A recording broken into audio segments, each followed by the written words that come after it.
I've never done a travel vlog before, so bear with me. I don't have a drone for sweeping aerial shots, a GoPro to capture the action, or even a selfie stick, just a used Canon that takes great photos and not horrible video.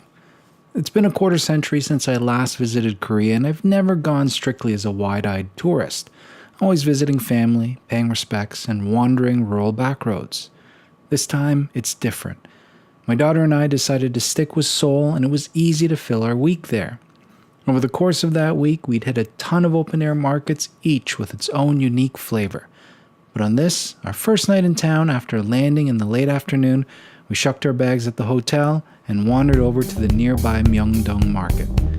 Kay hit up places like Nature Republic and Innisfree for cosmetics and an insta-worthy visit to the Nanda Pink Hotel.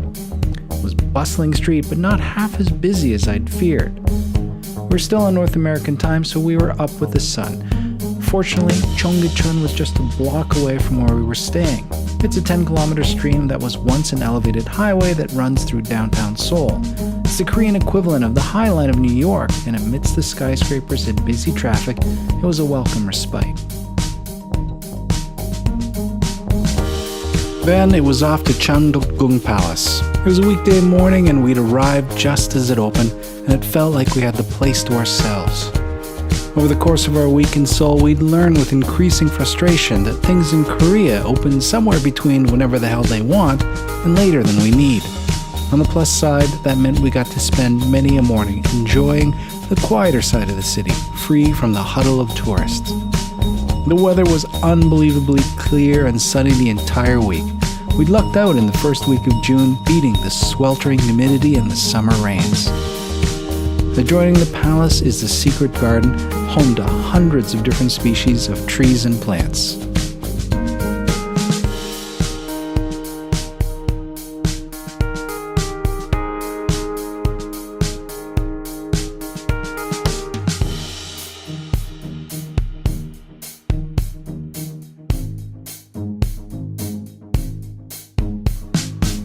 Then we headed off to nearby Bookchin Hanok village with its quaint alleyways representing what a residential neighborhood might have looked like 600 years ago.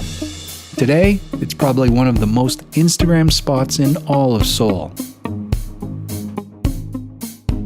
Maybe it's just travelers' naivete on our part, but for a metropolitan city, we never felt unsafe. We'd walk the streets, ducking into alleyways, meandering back roads, poking our heads into hole-in-the-wall joints, creeping up darkened stairs, traveling from market to market. Clearly tourists with a camera slung around my neck, stopping to take photos of everything. I mean, we squeezed ourselves down this alleyway to find a fantastic coffee shop with quaint desserts. Speaking of coffee shops, Kay and I hit a Raccoon Cafe where guests could hang out with the various nighttime bandits and a handful of albino specimens. We were told to remove all our jewelry, empty our pockets, and enter only with our cameras. Despite that, the raccoons immediately began to pat us down, looking for items we might have forgotten in our pockets. We'd also pass cafes featuring dogs and even meat rats, but we'd later find ourselves at a cat cafe, enjoying an iced tea with an assortment of feline friends.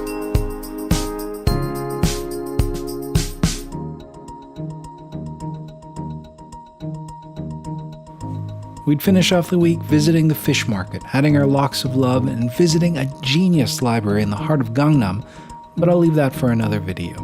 In the meantime, I'll talk to you soon.